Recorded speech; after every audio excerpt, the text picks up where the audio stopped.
Alors, les amis, dans l'histoire d'aujourd'hui, vous allez découvrir un homme qui aime profondément sa femme.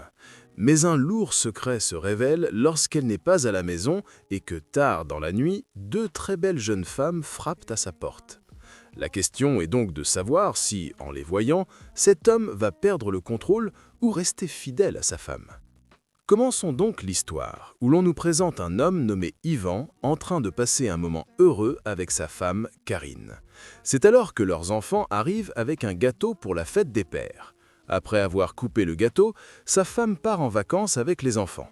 Mais Ivan a énormément de travail, ce qui l'oblige à rester à la maison.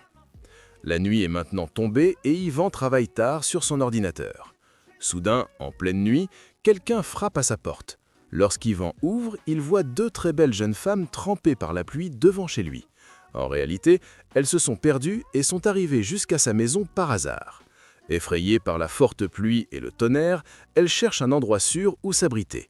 Comme il n'y a personne d'autre à la maison, Ivan, pris de pitié, les laisse entrer.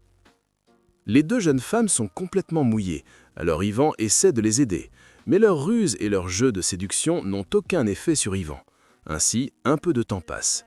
À ce moment-là, un taxi s'arrête devant la maison d'Ivan. En voyant le taxi, les deux jeunes femmes se précipitent pour se cacher dans la salle de bain. Quand Ivan ouvre la porte de la salle de bain pour les faire sortir, les deux jeunes femmes se jettent sur lui comme des lionnes affamées.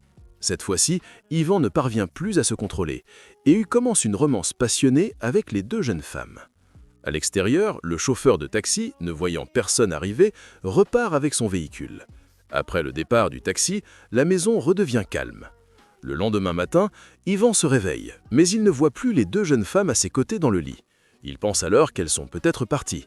C'est à ce moment-là qu'il commence à entendre des bruits étranges venant de la cuisine. En suivant ces bruits et en arrivant dans la cuisine, il découvre que tout y est complètement sans dessus-dessous. En voyant cela, Ivan se met en colère. Il ordonne immédiatement aux deux jeunes femmes de quitter la maison. Mais elles refusent de partir quoi qu'il arrive, car elles ont enregistré une vidéo des moments intimes passés avec Ivan. En entendant cela, Ivan entre encore plus dans une rage folle. Il décide alors d'appeler la police. En entendant le mot « police », les deux jeunes femmes se préparent aussitôt à partir. Ivan les accompagne lui-même pour les déposer à l'adresse qu'elle lui indique.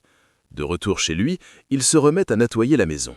Cette même nuit, Ivan travaille de nouveau tard sur son ordinateur, quand soudain il entend encore une fois quelqu'un arriver à sa porte. Avant même qu'il n'ouvre, une jeune femme le frappe par derrière et le met inconscient. Lorsqu'il reprend connaissance, Ivan se retrouve attaché à son lit. Devant lui se tient une jeune femme nommée Bill qui commence à s'approcher de lui de saisir force. un objet pointu et s'en sert pour pousser violemment Bill, la faisant tomber au sol.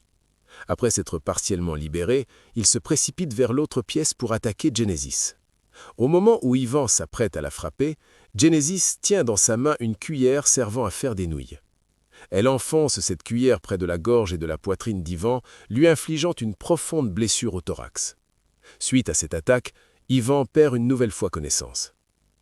Lorsqu'il se réveille de nouveau, il se retrouve attaché à une chaise. Dès qu'il reprend ses esprits, les deux jeunes femmes commencent à jouer à un jeu terrifiant avec lui. La première règle du jeu est la suivante. Si Ivan répond mal à l'une de leurs questions, il sera torturé en écoutant de la musique extrêmement forte à travers un casque. Pendant ce temps, le partenaire professionnel de Karine, Louis, arrive soudainement à la maison. En voyant Louis entrer, Bill emmène immédiatement Ivan dans une autre pièce pour le cacher. De son côté, Genesis se présente comme la cousine d'Ivan et va accueillir Louis. Mais Louis sait qu'Ivan n'a aucune cousine, ce qui commence à éveiller ses soupçons. Pris de doute, il se met à crier et entend alors des bruits provenant d'une autre pièce. Lorsqu'il va vérifier, il découvre Ivan attaché à une chaise. À cette vue, Louis entre dans une colère noire et se jette sur les deux jeunes femmes sans même libérer son ami. Mais il glisse, heurte le sol et perd connaissance sur place. Les deux jeunes femmes s'unissent alors pour se débarrasser de son corps. Après avoir éliminé Louis, elles annoncent à Ivan que le lendemain matin, ce sera aussi son tour. Au lever du jour, elles attachent Ivan avec des cordes, l'emmènent dans un endroit isolé et commencent à l'enterrer. Tout le corps d'Ivan est sous terre, mais sa tête reste à l'extérieur. Face à sa mort imminente, Ivan leur demande quelle a été sa faute. Les jeunes femmes lui expliquent alors qu'il n'aimait pas réellement sa femme et ses enfants, car s'il les avait vraiment aimées, il ne se serait jamais approché d'elle cette nuit-là. Bill lui dit qu'elle a cru un instant qu'il était différent des autres, mais qu'il s'est révélé être pareil. Après avoir dit cela, les deux jeunes femmes le laissent dans cet état et s'en vont. Quelque temps plus tard, la femme d'Ivan, Karine, rentre chez elle avec leurs enfants. En découvrant l'état de la maison, elle est complètement choquée. C'est sur ce dénouement mystérieux et terrifiant que l'histoire prend fin.